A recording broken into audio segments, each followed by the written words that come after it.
എങ്ങനെ എനിക്കറിയില്ല പോഡ്കാസ്റ്റ് ഞാനേ റീൽസിലല്ലേ നമ്മള് കാണുന്നുള്ളൂ. അപ്പോഴത്തേക്ക് ഇവര് സംസാരിച്ച് നടുവിലെത്തിണ്ടാവല്ലോ. തുടക്കം നമ്മള് കാണുന്നില്ല.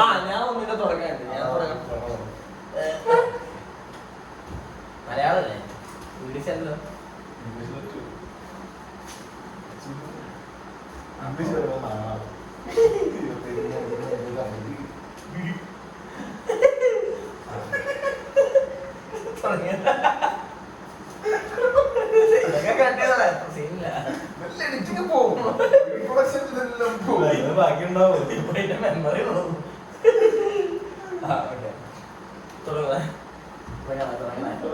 അപ്പൊ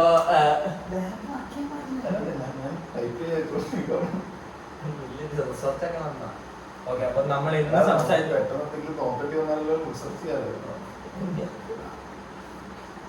ഓക്കെ. അപ്പൊ നമ്മൾ ഇന്ന് സംസാരിക്കാൻ പോകുന്നത്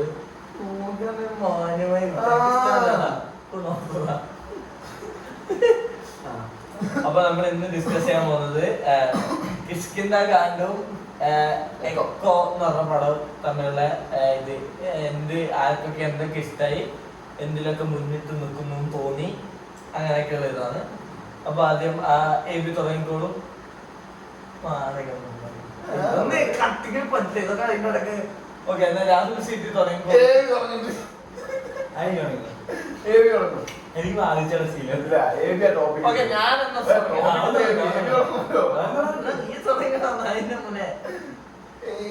അല്ല തുടങ്ങണ ആർഗ്യുമെന്റ് തുടങ്ങണ്ട. എന്താ ഇഷ്ടായ മൈനാണല്ലോ.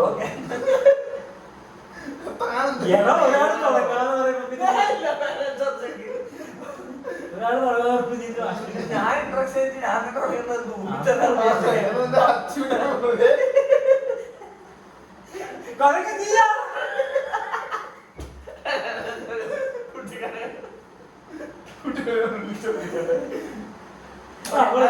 ഞാനത് ഈ പാരന്റ്സ് ഒക്കെ നടത്തുന്നതാണ്. അപ്പൊ ഞാൻ നിങ്ങളോട് ചോദിക്കുമ്പോൾ നിങ്ങൾ പറയണം. ഞാൻ എന്തൊന്നും പറയും. ഓക്കെ, ആദ്യം അരുൺ ബാബു പറയേണ്ടതാണ്. എന്താണ് അരുൺ ബാബുവിന് എന്താണ് ഈ രണ്ട് സിനിമകളെ കുറിച്ചും അരുൺ ബാബുവിന് എന്താണ് കൂടുതൽ ഇഷ്ടപ്പെട്ടത് എന്നുള്ളതാണ് അരുൺ ബാബു പറയുന്നത്. അങ്ങനെ ചോദിച്ചു കഴിഞ്ഞാലേ ഞാൻ പൊതുവേ പടങ്ങളുടെ ട്രെയിലറൊന്നും കാണാറില്ല. അപ്പൊ ഒന്നും പറയാനാണ് പോണത്. കിഷ്കിന്ദ കണ്ട് എന്താന്ന് അറിഞ്ഞൂടാ, എല്ലാവരും ഭയങ്കര ഹൈപ്പ് ഇട്ടു. എന്തായത് ദൃശ്യത്തിന്റെ അത്രയൊക്കെ വരുന്നുണ്ട്. ചിലപ്പോ അതിൽ എന്തുകൊണ്ടാണോ എന്ന് എനിക്ക് അറിഞ്ഞൂടാ. പക്ഷെ അതിൽ കിട്ടാത്ത എന്തോ ഒരു സാധ്യത കിട്ടി. അതായത് അരുൺ ബാബു അപ്പൊ കിഷ്കിന്ദ കാണാൻ വൈകിയിരുന്നു തിയേറ്ററിൽ. വൈകിയെന്ന് വെച്ച് കഴിഞ്ഞാൽ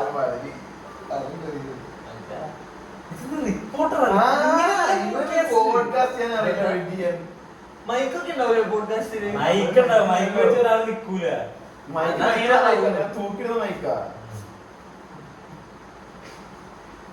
അപ്പൊ എന്തോ കിട്ടിന്ന് പറയാൻ നല്ലൊരു എന്താ പറയാ, ഓരോരുത്തർക്ക് ഓരോ ഇതുണ്ടാവും. ഇപ്പൊ നിനക്ക് കിഷ്കിന്ദാണെന്ന് നീ നേരത്തെ പറഞ്ഞു. പക്ഷെ അതെന്തുകൊണ്ടാണ് ഇത്തിരി കൂടി ഒരു അവസാനം ഒരു ബാങ് ഒരു ഫീൽ കിട്ടി. ബാങ് ബാങ് ആണ് കിഷ്കിന്ദാണ്ടത്തില് നമ്മുടെ സിനിമയില് ആ ഒരു ഇതില്ലേ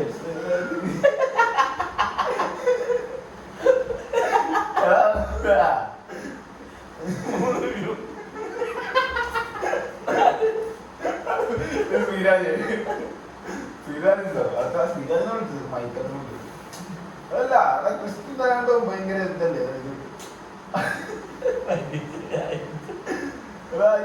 കഥയിലെ അതിന്റെ ട്വിസ്റ്റും കഥയും തമ്മില് ഒരു ഇത് നടക്കുന്നില്ല. അതായത് കഥ തുടങ്ങുന്ന ട്വിസ്റ്റ് ഉണ്ടല്ലോ, അതുകൊണ്ട് ഒരു എൻഡിങ് പോലൊന്നല്ല. അത് നടന്ന കാര്യമാണ്. അതിൽ കഥയിലെ മെയിൻ ആൾക്കാർക്കെല്ലാം അറിയുകയും ചെയ്യാം ഇങ്ങനെ സാധനമാണ് നടന്നതെന്നെല്ലാം അറിയുകയും ചെയ്യാം. ആ ഒരു ഇതില്ല. അതായത് കഥയ്ക്ക് ഒരു ഫ്ലോ ഇല്ല. ആ ഒരു എൻഡിങ് ഒരു സുഖം കിട്ടില്ല. പക്ഷെ എക്കോയിലെ കഥ പറഞ്ഞാൽ ഓൺ ഗോയിങ് ആണല്ലോ. അതായത് കഥാപാത്രങ്ങൾ ഇങ്ങനെ പോവുകയാണല്ലോ. അപ്പൊ നമുക്ക് ഒരു എൻഡിങ് കിട്ടുമല്ലോ. മനസ്സിലായി? അതായത് ഈ കിഷ്കിന്ദാണ്ടത്തില് കാണിക്കാം. പക്ഷെ പാസ്റ്റ് കാണിക്കുന്ന പ്രശ്നം എന്താ വെച്ചാൽ ഈ സിനിമയിൽ തുടക്കം തൊട്ട് വരുമ്പോ ഈ ആസിഫ് അലി അന്വേഷിക്കാണല്ലോ. പക്ഷെ അവസാനം പറഞ്ഞ് ആസിഫ് അലി കൊണ്ടൊക്കെ എല്ലാം അറിയാമാണല്ലോ പറയുന്നത്. അത് ഭയങ്കര ഒരു അല്ല ഓക്കെ. അതായത് ഞാൻ പറയാം, എനിക്ക് ഇഷ്ടമായത് കിഷ്കിന്ദ എന്നാണ്. എനിക്ക് കിഷ്കിന്താണ് എക്കോനെ കണ്ടും കൂടുതലായി. കാരണം നീ പറഞ്ഞ പെർസ്പെക്റ്റീവ് വെച്ച് നോക്കുകയാണെങ്കിൽ ഞാൻ പൊതുവെ ട്രെയിലർ കാണുന്നതാണ്. പക്ഷെ ഞാൻ ഈ രണ്ട് പടത്തിന്റെയും ട്രെയിലർ ഞാൻ കണ്ടില്ല. കിഷ്കിന്ത നമ്മളല്ലേ ഞാൻ അല്ല ഞാൻ നാട്ടിൽ പോയെ. അപ്പൊ ഞാൻ യൂഷ്വലി സ്റ്റാർ വാലി അങ്ങനെയൊക്കെയുള്ള ട്രെയിലർ എന്ന് പറയുമ്പോൾ എരിവും പിടിക്കാണ് നമ്മൾ കൂടുതൽ ട്രെയിലർ കാണുന്നത്. അപ്പൊ ഞാൻ കിഷ്കിന്താണെന്ന് ട്രെയിലർ കണ്ടിട്ട് ഞാൻ ഈ എക്കോ സത്യം പറയാൻ അറിഞ്ഞേയില്ല. ഞാൻ ഇറങ്ങിയതിന് ശേഷമാണ് ഇങ്ങനത്തെ ഒരു പടത്തെ കുറിച്ച് അറിഞ്ഞത്. അതിന് മുന്നേ ഞാൻ ഒന്നും കേട്ടിട്ടൊന്നുമില്ല. അപ്പൊ ഇത് രണ്ട് പടം ഞാൻ പോയി കണ്ടത് ഒരേപോലത്തെ സെറ്റപ്പിലാണ്. അതായത് രണ്ടും ഇറങ്ങി ഒരു ദിവസം കഴിഞ്ഞപ്പോ തന്നെ ആൾക്കാർ തുടങ്ങി സീൻ പാടാന്ന്. അപ്പൊ ആ ഒരു ഇതൊക്കെ ഉണ്ട്. ഞാൻ അത് വെച്ചിട്ട് പോയി കണ്ടിട്ട് എനിക്ക് ഇഷ്ടമായത് കിഷ്കിന്താണ്. കാരണം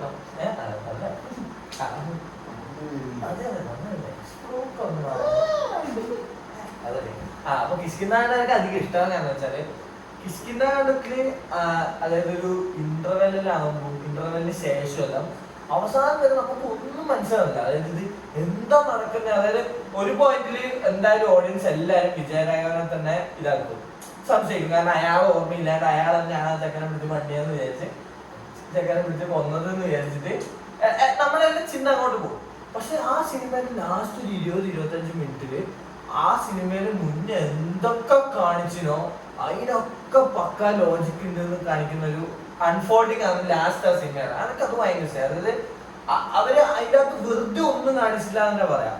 ലാസ്റ്റ് എങ്ങനെയാണല്ലോ, അതായത് ഇയാള് ഈ വിജയരാഘവ മറ്റേ കാറ് നിർത്തിയിട്ട് ഓരോ ഹീറോ വിളിക്കുന്നത് മറച്ചു വെക്കാനാന്ന് കാണിക്കുന്നുണ്ട്. അതിന് മുന്നേ നമ്മൾ വിചാരിക്കുന്നത് എന്തിനാ ഇയാൾ ഇങ്ങനെയൊക്കെ കാണിച്ചു കൊടുക്കുന്നത്. പിന്നെ ലാസ്റ്റ് ആ ഒരു കോൺസെപ്റ്റ് എനിക്ക് ഭയങ്കര ഇഷ്ടമായി. അതായത് മോൻ ആസിഫ് അലി സ്വന്തം മോനെ കൊണ്ടു. പക്ഷെ അത് ആർക്കും പുറത്ത് ആരും അറിയേണ്ടത് ആസിഫ് അലിക്ക് ഉണ്ട്. ഭാര്യ അറിയില്ല, ഫുൾ ഡിപ്രഷനിലായി, ഭാര്യയും സൈഡിലായി. ഈ അച്ഛൻ ഓർമ്മയില്ലാത്ത ആളായിട്ട് പോലും അച്ഛൻ അറിയാം. അതായത് എല്ലാരും എന്നെ സംശയിക്കുന്നത് എനിക്ക് ഓർമ്മയില്ലാത്തതുകൊണ്ട് ഞാൻ അപ്പൊ അച്ഛന് പോലും അച്ഛനെ സംശയമായി. അത് ഒരു റിയൽ ലൈഫിൽ നമ്മൾ നോക്കുകയാണെങ്കിൽ ഭയങ്കര ഡിപ്രസീവായ ഒരു സെനാറിയോ. അതായത് ഒരാൾക്ക് സ്വന്തം അയാളെ തന്നെ സംശയമാവുക, എന്റെ പേരക്കുട്ടീനെ ഞാനാണോ കൊന്നേന്നുള്ളൊരു ചിന്ത മനുഷ്യൻ താർക്കില്ല. എന്നിട്ട് ഈ വയസ്സായ മനുഷ്യൻ ഓരോ പ്രാവശ്യവും കണ്ടുപിടിക്കും, ഫുള്ള് നോക്കി എല്ലാം അറിഞ്ഞ്. അതായത് ലാസ്റ്റ് ഓനല്ല എന്റെ സ്വന്തം മോനെ കൊന്നേ, എന്റെ കൊച്ചു മോനാന്ന് കണ്ടുപിടിക്കുമ്പോ അപ്പൊ പോലും അയാളാണ് ഒന്നും തെളിയിക്കാൻ ശ്രമിക്കുന്നില്ല. അയാൾക്ക് വേണമെങ്കിൽ പറയാം, കൊണ്ടേ നീയാ കൊന്നേ, എനിക്കറിയാം ആ സത്യം. അയാളത് പറയാൻ ആഗ്രഹിക്കുന്നില്ല. കാരണം അയാൾക്കും അറിയാം നാലാമത് ഞാൻ ഇത് മറന്നു. പക്ഷെ എന്റെ മോനെ എനിക്കും കുറ്റക്കാരനായിട്ട് കാണണമെന്നില്ല. അപ്പൊ ആ ഒരു തിയറി എനിക്ക് ഭയങ്കര ഡെപ്തും, അതായത് ഒരു ഫാമിലി POV നോക്കുമ്പോൾ എനിക്ക് തോന്നുന്നു എക്കോനെ കണ്ടു ഒരുപക്ഷെ ഫാമിലി ഓഡിയൻസ് ഒരുപാട് കിഷ്കിന്താണ്ടല്ലോ. കാരണം എന്റെ അമ്മയൊക്കെ കിഷ്കിന്താണ്ടെങ്കിൽ എനിക്ക് കരയുന്നുണ്ടായിരുന്നു. അച്ഛൻ മോൻ ബന്ധം അങ്ങനത്തെ ഒക്കെ. അപ്പൊ ഫാമിലിനെയും അങ്ങനെ നമ്മളെ വല്ലാണ്ട് ഒരു കുടുംബത്തിന്റെ അകത്തേക്ക് കൊണ്ടുപോകും. അതെനിക്ക് തോന്നി കിഷ്കിന്താണ്ടെന്ന്.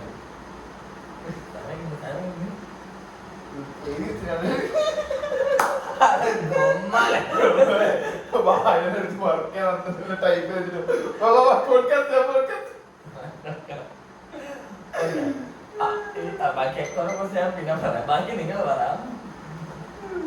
പറഞ്ഞ പോലെ നൈസാണ്. പക്ഷെ എന്താ നീ നേരത്തെ പറഞ്ഞല്ലോ, അതായത് മറ്റേ വിജയരാഘവൻ നമ്മൾ ഒരു പോയിന്റിൽ സംശയിക്കുന്നു. ഇതിലെനിക്ക് അങ്ങനെ ആരും സംശയിക്കാനേ ഒരു ഇടവരുത്തിയില്ല.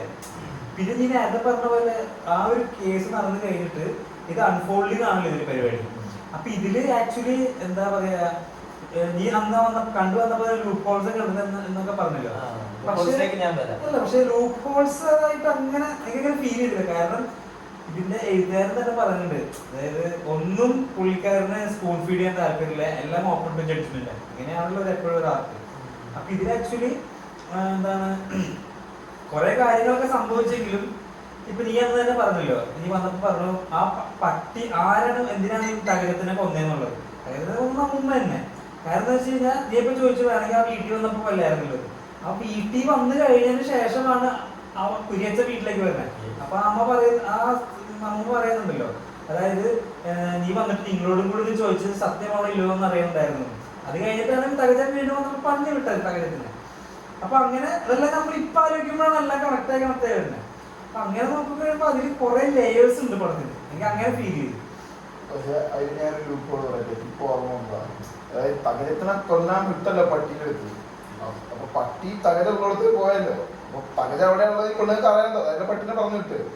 അപ്പൊ അവിടെ മറ്റേ ചങ്ങയില്ലായിരുന്ന സന്ദീപ് ഉണ്ടായിരുന്നല്ല. പക്ഷെ അപ്പൊ പെണ്ണുങ്ങൾക്ക് മനസ്സിലായില്ലോ സന്ദീപ് മറ്റേ ഇവന്റെ ആളാണ്.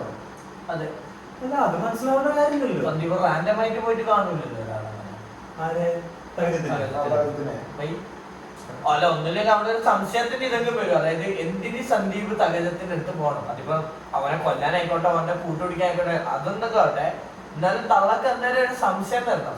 അല്ല, ആ ടൈമില് നമുക്ക് ഇങ്ങനെ വേണമെങ്കിൽ ആലോചിക്കാലോ. അതായത് ആ ടൈമില് ഈ സന്ദീപിനെ പറ്റി ഒരു ഇതുമില്ല.